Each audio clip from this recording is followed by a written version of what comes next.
I'm Camilla, 30 years old, and for a decade I poured my heart into our family restaurant chain. What began as a labor of love became my identity until my mother's text message changed everything. "You're cut off from the family business. Expect a call from our lawyer." My response was simple. Understood. What my mother didn't expect was how I'd turn her betrayal into my greatest power move. Before I share how I quietly sold my 40% stake and what happened in the chaotic 48 hours that followed, let me know where you're watching from and subscribe to see how I reclaimed not just my future, but my sense of self-worth. My parents arrived in America from Argentina with nothing but determination and my mother's family recipes. I was barely 2 years old when they opened their first small restaurant in Chicago. Our apartment above the restaurant became my playground, the kitchen, my classroom. The smells of empanadas and chimichurri sauce filled my earliest memories. One day, Camilla, all this will be yours and Julian's. My father would say, his eyes crinkling at the corners as he lifted me onto a stool to watch him cook. Julian came along 4 years after me, and from the beginning it was clear he was my mother's favorite. Where I was strong-willed and outspoken, like my father, Julian was diplomatic and accommodating, traits my mother, Maria, valued above all else. Despite the favoritism, my childhood was relatively happy. I worked in the restaurant after school, learning every position from dishwasher to hostess. By 16, I could run the entire front-of-house operation. My father beamed with pride, but my mother always found small faults in my performance. "The customers don't want to see you looking so serious, Camilla," she would say. "Smile more like Julian does. People respond better to him." When it came time for college, there was no question about my path. I studied business management with a focus on restaurant operations, turning down offers from prestigious schools to stay close to home at Northwestern. Meanwhile, Julian attended culinary school intermittently, dropping out twice, before finally getting his certification. After graduation, I had multiple job offers from major restaurant groups, but I never considered accepting them. The family business was where I belonged. By then we had expanded to a second location, but I saw the potential for so much more. "We're missing opportunities," I explained during a family meeting in our living room. I spread out my market research across the coffee table. "Our food is authentic, but the dining experience needs modernizing. We could double our revenue within 2 years with the right approach." My father nodded thoughtfully while my mother crossed her arms. Julian picked at his fingernails, clearly bored. "And who would pay for all these fancy changes?" my mother asked. "I've run the numbers," I said, pushing forward a detailed business plan. "We can secure funding based on our current profitability, and I'll personally guarantee part of the loan." That was the beginning of my true partnership in the business. My father believed in my vision, and even my mother couldn't argue with the projected numbers. We renovated the original location, creating a warm yet contemporary space that honored our Argentine heritage while appealing to younger diners. Within 6 months, our revenue increased by 60%. Over the next 8 years, I helped grow our family business from 2 restaurants to 8 locations across the Chicago area. Each new opening was more successful than the last. I introduced online ordering systems partnerships with delivery services and catering operations that expanded our revenue streams. My father made sure my contributions were recognized officially, granting me 20% ownership in the business. "You've earned this," he said, his voice already weakened by the cancer that would take him 3 years later. "And when I'm gone, you'll get my 20% too. I know you'll protect what we've built." Julian received 15%, with my mother retaining 45% as the majority owner. The arrangement made sense to everyone given my level of involvement and Julian's more inconsistent contributions. My father had always been the bridge between my mother and me. His patience smoothed over our differences, his humor diffused tensions before they could escalate. When he passed away, I not only lost my greatest supporter, but also the family peacekeeper. At his funeral, as I stood between my mother and brother, I felt a subtle but unmistakable shift in the family dynamic. My mother squeezed Julian's hand tightly while merely patting my shoulder. "James, my fiancé of 2 years, noticed it too. Your mum seems to be leaning heavily on Julian," he whispered as we watched my mother usher my brother into the family gathering after the service, leaving me to greet guests alone. "She's always favored him," I said, "but we'll be okay. The business needs both of us."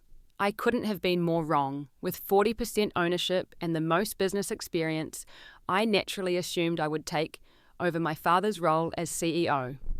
For the first few months after his death, things proceeded smoothly as everyone processed their grief. But as decisions about the future needed to be made, my mother began to assert her authority as majority shareholder in ways she never had while my father was alive. "We need to talk about the leadership structure going forward," I said during our first formal business meeting after the mourning period. My mother straightened in her chair. "What's to discuss? I own 45%, and as your father's widow, I'll be taking his position." I glanced at Julian, who studied his coffee cup intently. "Mum," I said carefully, "you've never been involved in the day-to-day operations. Dad always handled the business side while you focused on menu development and quality control. And now I'll do both," she said firmly, with Julian as my right hand. This was the first of many disagreements that would drive an increasingly painful wedge between us. Despite my mother's proclamation, I continued to run most of the business operations. She simply didn't have the experience or knowledge to manage 8 locations. But in every decision, she questioned me, second-guessed me, and often deferred to Julian's opinion, even when the topics were clearly outside his expertise. The situation became more complicated when James proposed to me a year after my father's death. Rather than celebrating with us, my mother immediately raised concerns about how marriage might affect my commitment to the family business. "Will you still be able to work the same hours once you're married?" she asked, ensemble, during what should have been a celebratory family dinner. "And what about when you have children? The business can't afford for you to be distracted." "Mum, James understands my dedication to our restaurants," I explained, squeezing his hand under the table. "Nothing will change." James worked in corporate finance, a background my mother found suspicious rather than valuable. "He's just interested in your stake in the business," she whispered to me in the kitchen later that evening, not realizing James could overhear from the hallway. These personal tensions might have been manageable if confined to family gatherings, but they soon began to affect our professional relationship too. My ideas for continued expansion were repeatedly tabled. Marketing initiatives I developed were questioned incessantly. Even routine decisions became battlegrounds. Then came Harold. Almost 2 years after my father's death, my mother began dating a man she met through friends at her church. Harold was charming, attentive, and claimed to have extensive business experience in the restaurant industry. From our first meeting, something about him felt off to me. "So, Camilla," he said, sipping the expensive wine he'd brought to Sunday dinner, "your mother tells me you're the numbers person in the family business." "I handle operations and finance," I replied carefully, "among other things." "Impressive for someone so young," he said with a smile that didn't reach his eyes. "I'd love to share some insights from my years owning restaurant chains in California." Later that week, I did something that in retrospect I should have done immediately. I researched Harold Thompson. What I found was troubling. While he had indeed been involved in restaurant businesses, there were also multiple lawsuits against him for defrauding investors, a bankruptcy filing, and a pattern of dating women who owned successful businesses. When I presented my findings to my mother in private, her reaction stunned me. "You're investigating my boyfriend. How dare you?" she hissed, her face flushed with anger. "This is just like you, Camilla. You've always been jealous when anyone else gets my attention." "Mom, this has nothing to do with jealousy," I insisted. "These court records don't lie. He has a history of targeting successful women and worming his way into their businesses." "Enough," she snapped. "I won't listen to these accusations. Harold makes me happy, and after losing your father, don't I deserve some happiness?" The emotional manipulation was effective. I backed off, telling myself I would simply keep a close eye on Harold's involvement with our business. But within months, he was attending all our management meetings, offering unsolicited advice, and clearly influencing my mother's decisions. The first truly alarming incident occurred when I discovered my signature on a loan document I had never seen. The company was refinancing one of our properties, which required all shareholders to sign off. The document had my signature, but I had never signed it. "There must be some mistake," my mother said dismissively when I confronted her. "Perhaps you forgot signing it during the last board meeting. You've been so busy with wedding planning." "Mom, this is forgery," I said, my voice shaking. "This is illegal, and I never would have approved this particular refinancing term." Julian, who had been silent throughout the exchange, finally spoke up. "Camilla, I think you did sign it. I remember seeing you with the paperwork." The united front between them sent a chill through me. Either my brother was lying to protect our mother, or worse, he was actively participating in sidelining me. Over the next several months, similar incidents multiplied. I was excluded from meetings with our bank. New staff were hired without my input. When I tried to access our financial records to review recent transactions, I discovered my permissions had been restricted. There was a system update, the IT consultant explained when I called him. Ms. Garcia specifically requested that full administrative access be limited to her and Julian. Ms. Garcia was my mother, not me, despite my role as operations director and 40% owner. I tried to address the issues professionally, scheduling formal meetings and documenting my concerns in emails. Each attempt was either ignored or dismissed as me being difficult or controlling. Things came to a head when I arrived at our headquarters one morning to find the conference room doors closed for a meeting I hadn't been invited to. Through the glass walls, I could see my mother, Julian Harold, and a man I recognized as a commercial real estate agent, discussing something over building plans. When I entered, the conversation abruptly stopped. "Camilla," my mother said coldly, "we're in the middle of something. I'll catch you up later." Catch me up on what appears to be expansion plans that I, as operations director and major shareholder, know nothing about. I asked, trying to keep my voice steady. Harold stood and put his arm around my mother's shoulders. "Maria is exploring some exciting opportunities. Very preliminary discussions, not worth troubling you with yet." "Not worth troubling the person who's responsible for implementing any expansion," I challenged. Julian intervened, his voice placating. "Sis, we were going to bring you in once we had something concrete to show you. You're so busy with the existing locations." I looked around the room, suddenly feeling like a stranger in the business I had helped build.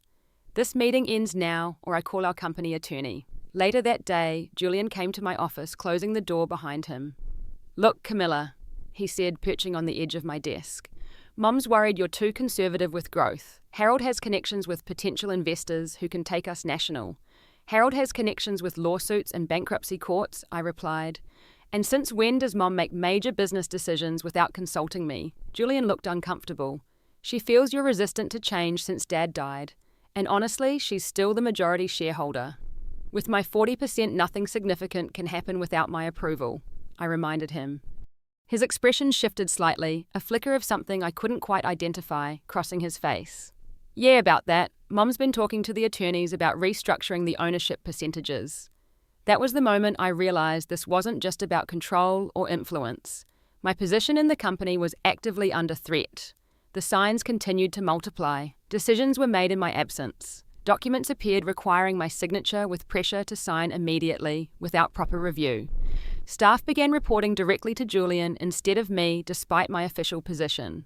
The most painful aspect was watching my brother's transformation. Julian had always been less interested in the business than I was, often showing up late to his shifts and taking extended vacations. Now suddenly he was engaged and present, shadowing my work and duplicating my efforts. It felt like he was being groomed to replace me. "You need to protect yourself," James urged one evening as I described the latest slight. "Your family is actively pushing you out of the business you helped build."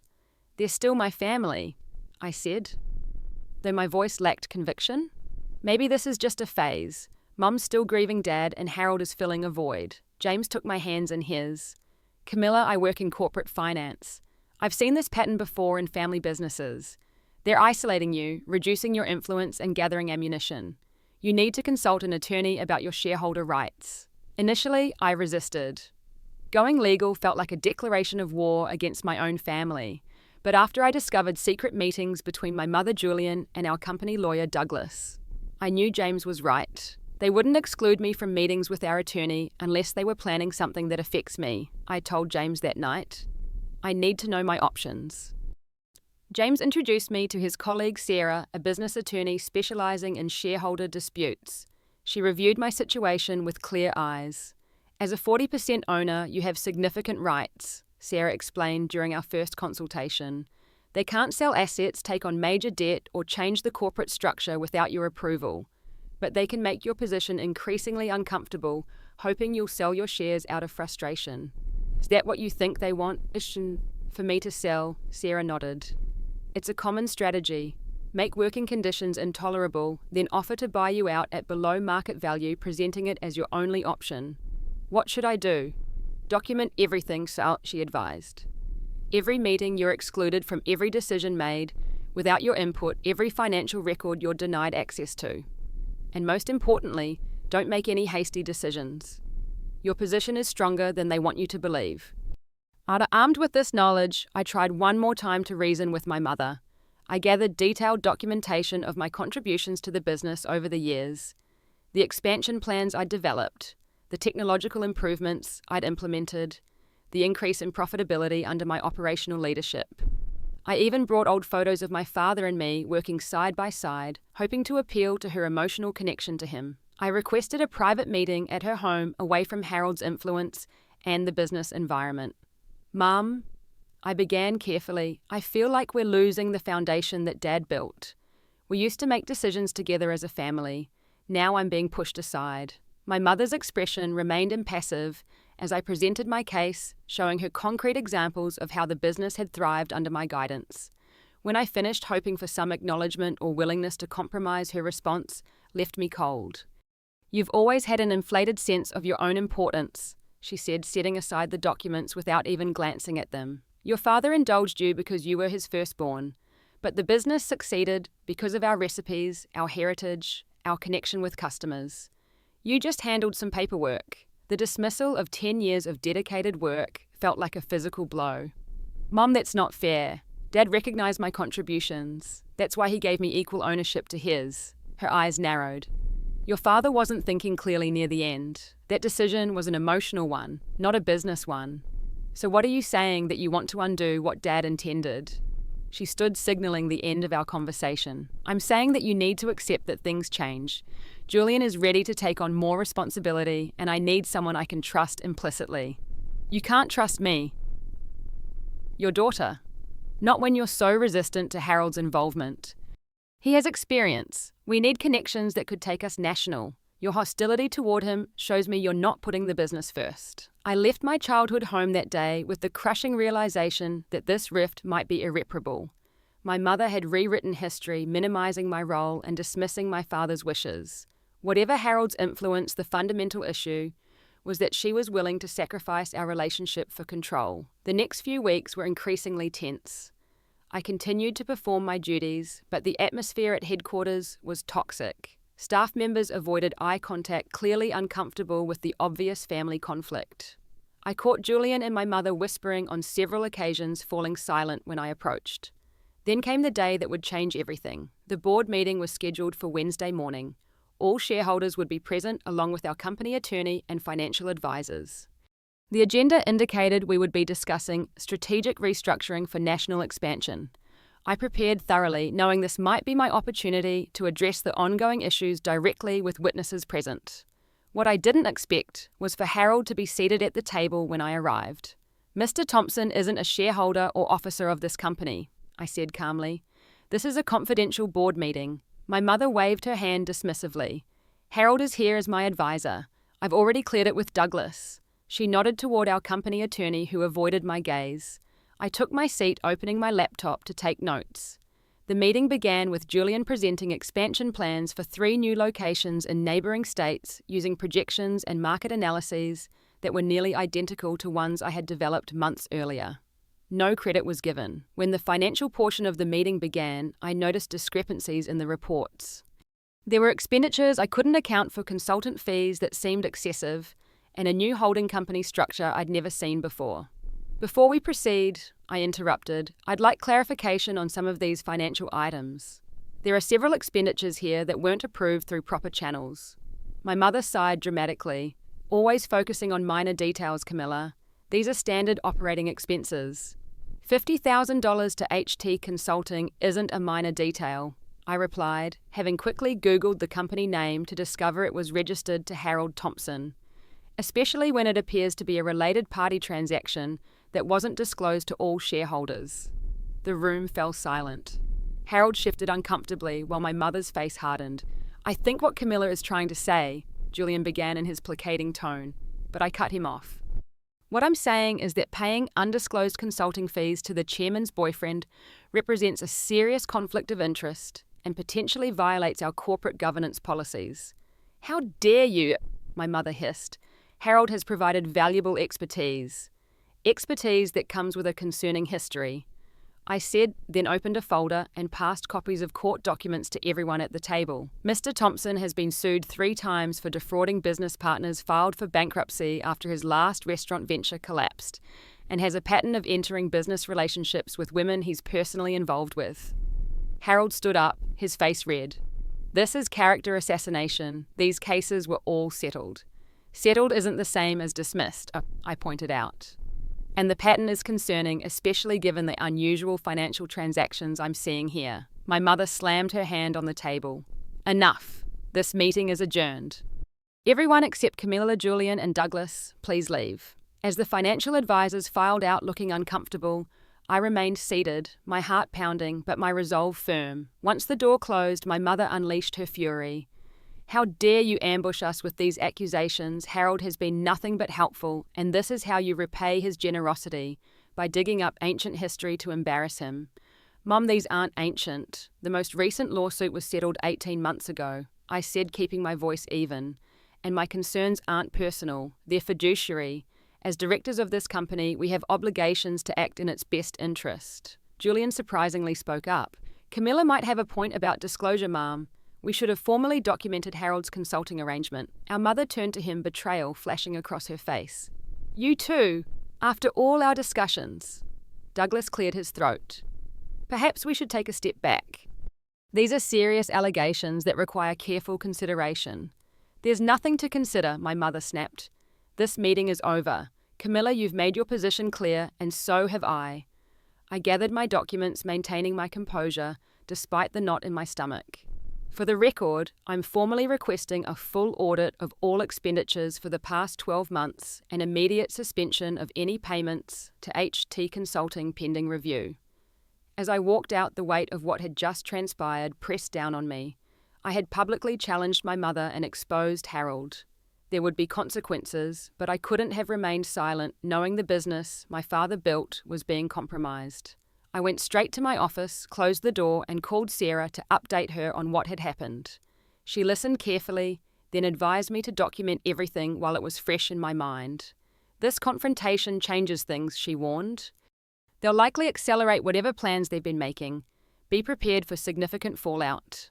Even with that warning, I wasn't prepared for what came next. I was still at my desk 3 hours later, writing up detailed notes about the meeting, when my phone buzzed with a text message from my mother. My breath caught as I read the words on the screen. Your behavior today was unforgivable. You're officially terminated from all positions within Garcia Restaurant Group, effective immediately. You are cut off from the family business. Expect a call from our lawyer regarding restrictions on your shareholder privileges. Do not attempt to enter any company properties or contact any employees. The coldness of the text message, devoid of any familial warmth or acknowledgement of our history together, struck me like a physical blow. This was my mother, the woman who had held my hand on my first day of school, who had taught me to roll empanada dough, who had cried with pride at my college graduation, and she was firing me via text message from the business I had helped build, treating me like a problematic employee rather than her daughter. For several minutes, I sat frozen, staring at the screen, waves of hurt and disbelief washing over me. Then James called, breaking my trance. How did the meeting go? He asked. When I told him about the confrontation and read him the text, there was a long silence before he spoke. I'm coming to get you. Don't respond yet, and don't leave anything important in your office. They might lock you out. His practical advice anchored me. I looked around at the office I had occupied for nearly a decade, with its framed expansion announcements and the photo of my father and me cutting the ribbon at our 3rd location. I quickly gathered personal items into my bag, downloaded essential files to a flash drive, and took photos of the threatening text message. As I prepared to leave, a strange calm settled over me. The initial shock was giving way to something else, clarity. My mother had made her choice. She had chosen Harold and control over her relationship with me. She had rejected not just my professional contributions, but my place in the family. I had spent years trying to prove my worth, to earn her approval, to honour my father's legacy. And in one cruel message, she had made it clear none of that mattered. With steady fingers, I typed a single word in response: understood. Then I walked out of the headquarters of Garcia Restaurant Group for what I suspected might be the last time. James was waiting in the parking lot when I emerged from the building, One look at my face told him everything he needed to know. "Let's get you home," he said softly, taking my bag. During the drive, I stared out the window at the Chicago streets, my mind racing. I had just been cut off from the business that had been my identity for my entire adult life. The restaurants weren't just my workplace. They were my heritage, my connection to my father, my future. Or so I had thought. When we arrived home, James poured me a glass of wine and sat beside me on the sofa. "What are you thinking?" he asked after several minutes of silence. "I'm thinking that I gave everything to that business," I said slowly. "My education, my 20s, all my creative energy. I turned down other opportunities. I delayed our wedding planning. I worked 60-hour weeks. And in the end, none of it mattered." "It mattered," James insisted. "You built something significant that I've now been locked out of." The reality was still sinking in. They can't legally take my shares, but they can certainly make exercising my rights as a shareholder difficult.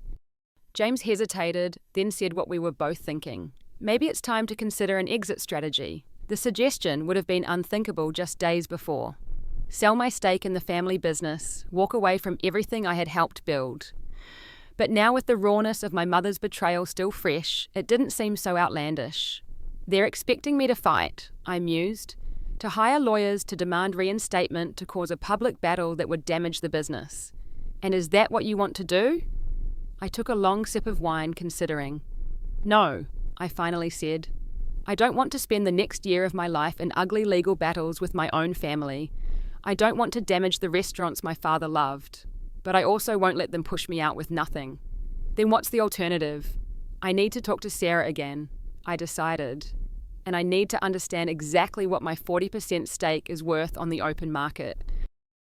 The next morning, Sarah cleared her schedule for an emergency consultation.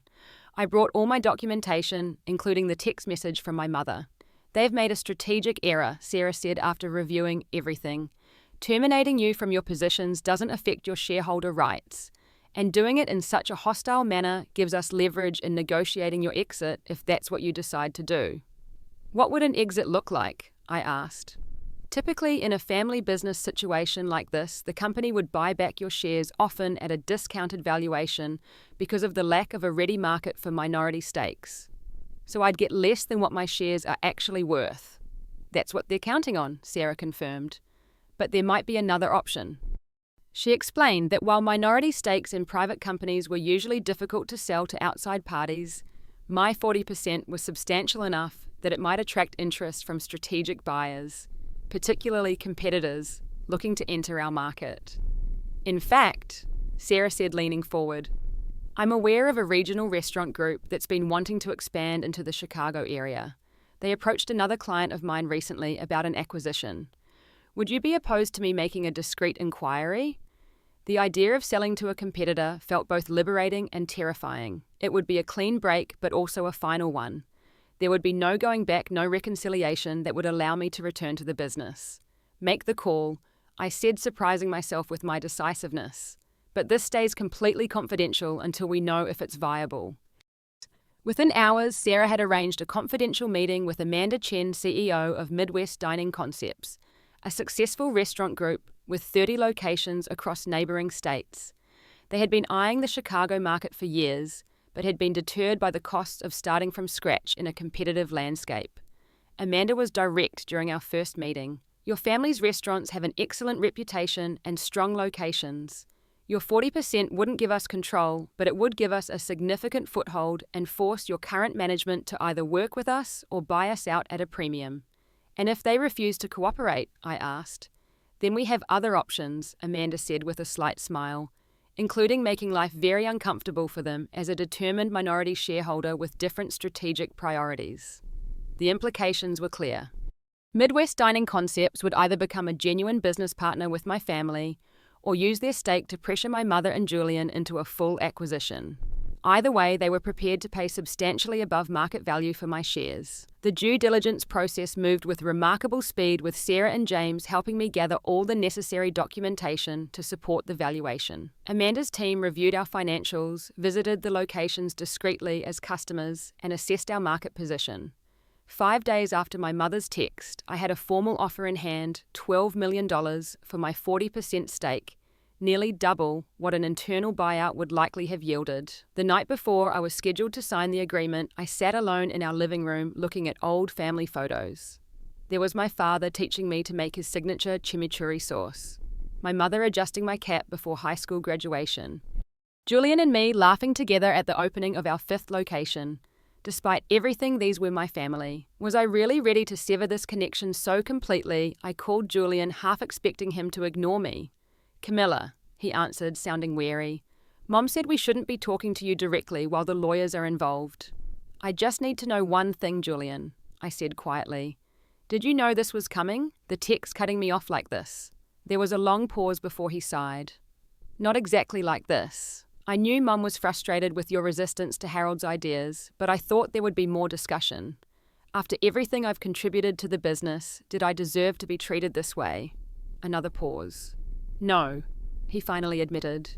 "It wasn't right, but Mum's convinced you were trying to sabotage her relationship with Harold.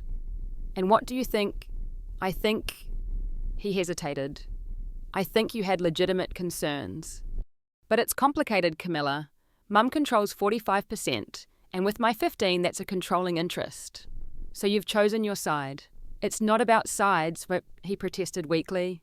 "It's about what's practical." I thanked him for his honesty and ended the call. My resolve strengthened. This wasn't just about business anymore. It was about recognizing when a relationship had become toxic, when loyalty was no longer reciprocated, when it was time to value myself, even if my family did not. The next morning, I signed the sale agreement in Sarah's office with James by my side.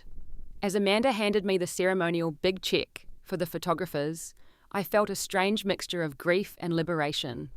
"Congratulations, Camilla," Amanda said, shaking my hand firmly. "I look forward to our partnership with your family business." I didn't correct her assumption that there would be a partnership. Based on what I knew of my mother, there would be fury, not cooperation. But that was no longer my problem. The formal announcement to shareholders would go out the following morning. I turned off my phone, went home, and poured a glass of champagne. "To new beginnings." James toasted his eyes, reflecting both concern and pride. "To knowing your worth," I replied, clinking my glass against his. For 24 hours there was silence. The announcement went out legally, notifying all shareholders of the transfer of ownership. My phone remained off as James and I spent the day planning our long-delayed wedding. For the first time in years, I felt the weight of constant family tension lift from my shoulders. Then on the morning of the second day, curiosity got the better of me. I turned my phone back on. It exploded with notifications. 72 missed calls, 45 text messages, 38 voicemails. The first voicemail was from my mother, her voice shrill with disbelief. "What have you done? Call me immediately." The second 10 minutes later was angrier. "You had no right. This business is our family legacy." By the 20th message, her tone had shifted to desperation. "Camilla, please, we can fix this. Whatever they offered you, we'll match it." Julian's messages started angry, but quickly became pleading. "Sis, Mum's falling apart. Harold's gone. Please call us back. We need to talk." Messages from Harold were threatening. "You'll regret this betrayal. We'll challenge this sale in court." The text followed a similar pattern, escalating in urgency as the reality of what I had done sank in. The final message from Julian, sent just an hour before I turned my phone back on, simply said, "I'm outside your building. Please let me in. I'm begging you." A quick glance out our apartment window confirmed it. My brother was sitting on the steps of our building, head in his hands. "Are you going down?" James asked, peering over my shoulder. I considered for a moment. "Yes." "I need to hear what he has to say." Julian looked up as I approached, his eyes red-rimmed. He stood quickly, taking a step toward me before stopping uncertain. "You sold your shares to Midwest Dining, so," he said. It wasn't a question. "I did." Why not come to us first, give us a chance to buy you out?" "Would you have offered me $12 million? I asked quietly. His eyes widened. "That's what they paid. That's..." He trailed off, making the mental calculation. "That's almost double the valuation from last year." "They see the value in what we built," I said simply. Something Mom seemed to forget. Julian ran a hand through his hair, looking suddenly older than his 26 years. "Everything's falling apart, Camilla. Mom got the notification during a meeting with potential investors. She completely broke down. The investors walked out." Harold tried to take control of the situation, but Mum turned on him, accusing him of causing this mess by pushing you away. And what did you do? I asked, genuinely curious. I tried to keep things from imploding completely, he said, looking miserable. But then Mom started getting calls from Amanda Chen, talking about new management structures and synergy opportunities, and she lost it again. She fired Harold on the spot, accusing him of never properly vetting you as a potential problem. Despite everything, I felt a twinge of satisfaction. So Harold's gone, Julian nodded. Left yesterday calling us all ungrateful, but that's not the worst of it. Midwest Dining's executive team is coming for a full operational review tomorrow. They're talking about standardizing our menu across all their properties, changing our brand identity. Everything Dad built, everything we all worked for, is at risk. The desperation in his voice was genuine, but I felt strangely detached. That sounds like a management problem, and I'm no longer part of management, remember. Camilla, please help us fix this. We'll reinstate you, give you any position you want. Mom's even willing to discuss buying out some of Midwest's shares to give you back a percentage. I looked at my younger brother, really looked at him, and saw not the rival who had sided with our mother against me, but the boy who used to follow me around the restaurant, who begged me to teach him how to work the register, who cried on my shoulder after his first heartbreak. It's too late, Julian, I said gently. The sale is final, and frankly, I'm not interested in coming back to a toxic environment where my contributions weren't valued and my concerns were dismissed. But the family business will continue, just not as we knew it. Change isn't always bad, Julian. Maybe working with Midwest will open new opportunities. He shook his head, desperation clear in his eyes. Mom won't cooperate with them. She's talking about legal challenges, about finding ways to invalidate the sale. That would be a mistake, I said firmly. My sale was completely legal, and fighting it will only waste money and destroy what's left of the business reputation. We talked for nearly an hour, Julian cycling between pleading anger and resigned acceptance. I maintained my boundaries while trying to offer constructive advice on how to move forward with the new business reality. By the time he left, there was a fragile understanding between us. I wouldn't reverse the sale, but I would be available to help him personally navigate the transition. That evening, as I was making dinner with James, the doorbell rang. I opened it to find my mother standing there looking diminished. Somehow, the imperious businesswoman replaced by an aging woman with red-rimmed eyes. How could you do this to me? She asked without preamble. To your father's legacy. I stepped back, allowing her into the apartment but maintaining my emotional distance. I didn't do anything to you, Mom. You fired me from the family business via text message. You chose Harold over me. You dismissed everything I contributed over the past decade. I was angry, she admitted. You embarrassed Harold in front of everyone, but I never thought you'd retaliate by selling to our competitors. It wasn't retaliation, I corrected her. It was a business decision. You made it clear I had no future in the company, so I sold my shares for their fair market value. $12 million is not fair market value, she practically shouted. It's robbery. It's what a willing buyer offered to a willing seller, I replied calmly. And it's done. For the next 30 minutes, my mother alternated between accusations, pleas, and attempts at guilt. She brought up my father repeatedly, claiming he would be devastated by what I had done. But I had spent the past 2 days processing my decision, and her emotional manipulations no longer had the same power over me. Mom, I finally interrupted her. What's really upsetting you, that I sold my shares, or that I found a way to leave on my terms instead of yours? She stared at me momentarily, speechless. You wanted me gone, I continued. You and Harold had been working for months to marginalize me. The only difference is that I chose the timing and the price. That's not true, she protested weakly. Isn't it Julian told me about the plans to restructure to dilute my ownership? Harold's consulting company was just the beginning. Her silence was confirmation enough. I'll always be your daughter, I said more gently, and I'll always honor Dad's memory. But the business relationship between us is over. You need to decide if you want to salvage the personal one. She left shortly after, without the reconciliation she had come for, but perhaps with a better understanding of the new reality. As I closed the door behind her, I felt not triumph or even satisfaction, but a quiet peace. I had stood my ground, protected my interests, and refused to be victimized.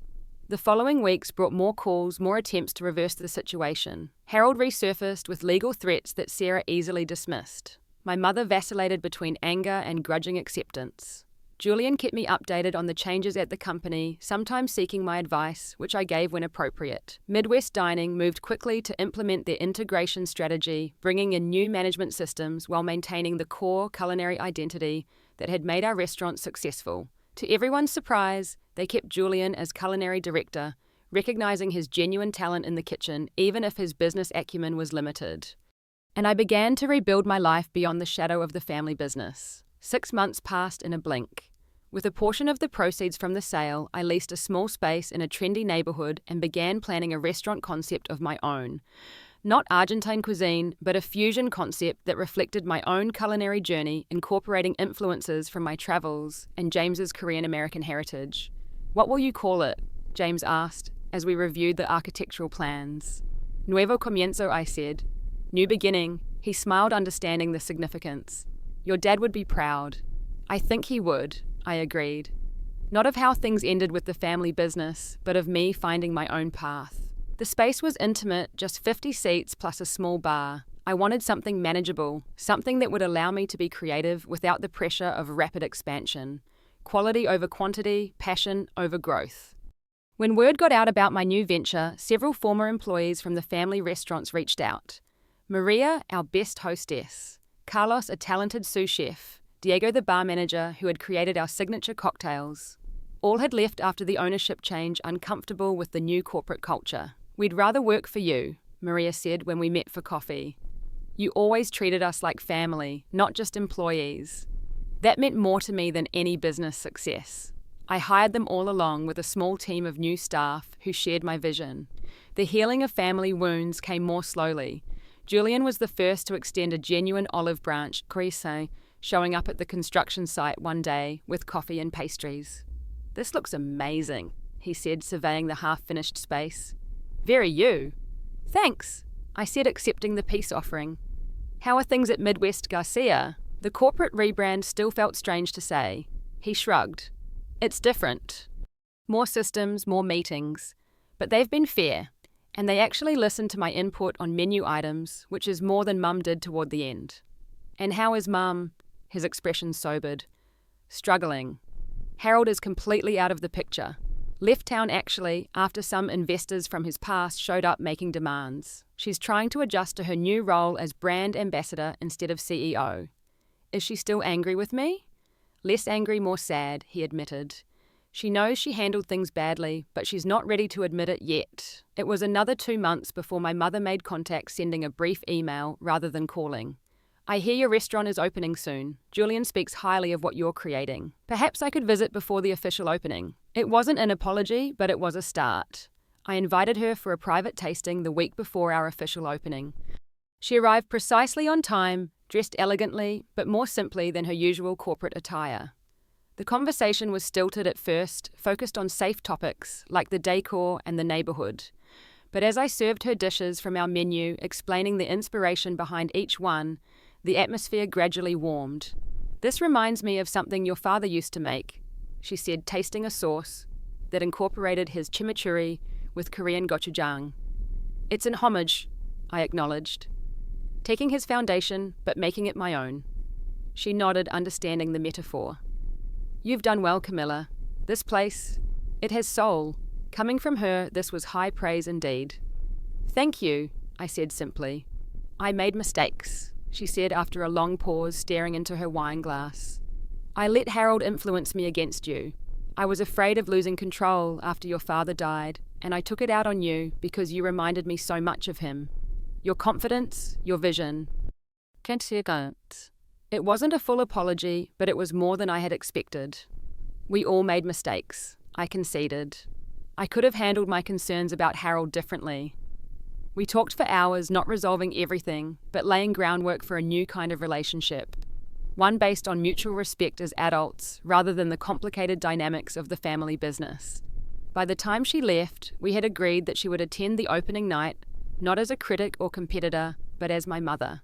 "Your father would be proud of you," she said at the door, echoing James's words from months earlier. "Not just of this place, but of how you've stood your ground." The night Nuevo Comienzo opened, the small dining room was packed with friends, former colleagues, and carefully selected food critics. James worked the room while I alternated between the kitchen and greeting guests. Julian came with his new girlfriend. And my mother arrived with flowers, making a point to praise the food loudly to anyone who would listen. The reviews were glowing, not because we were perfect, but because the passion was evident in every aspect of the experience. We weren't trying to build an empire or expand nationally. We were creating something authentic, personal, and crafted with love. 6 months turned into a year, then 2. Nuevo Comienzo thrived, earning a loyal following and critical acclaim. I expanded cautiously, adding a brunch service and occasional special events, but resisting the temptation to grow beyond our means or original vision. My relationship with my mother improved gradually. We would never be best friends, but we established a respectful rapport based on our shared history and mutual recognition of each other's strengths. Julian and I grew closer than we had been since childhood, freed from the competition that the family business had fostered between us. Midwest Dining eventually acquired the remaining shares of the Garcia Restaurant Group, completing the transition that began with my sale. They maintained the brand identity and core menu items while streamlining operations and expanding regionally. My mother stayed on as a consultant for a few years before fully retiring. As for me, I found a different kind of success. Not measured in number of locations or revenue figures, but in the joy of creating something truly mine, in the loyalty of our team, in the satisfaction of our guests, and in the knowledge that I had faced betrayal with dignity and emerged stronger. The greatest lesson wasn't about business strategy or legal rights. It was about recognizing my own worth, about not allowing others to define my value or contribution, about standing firm when facing injustice, even from those closest to me. Looking back at that cold text message that changed everything, I realize now it was a painful but necessary catalyst for growth. Sometimes the paths we don't choose lead us exactly where we need to be. Life rarely gives us perfect endings, but it does offer opportunities for new beginnings. And sometimes the family we create through shared values and mutual respect proves stronger than the one we're born into. What about you? Have you ever had to make a difficult choice between family loyalty and self-respect? How did you handle it? Let me know in the comments. And if you found value in my story, please like, subscribe, and share with someone who might need to hear that. Standing up for yourself isn't selfish, it's essential. Thanks for listening, and remember, your worth isn't determined by others' ability to recognize it.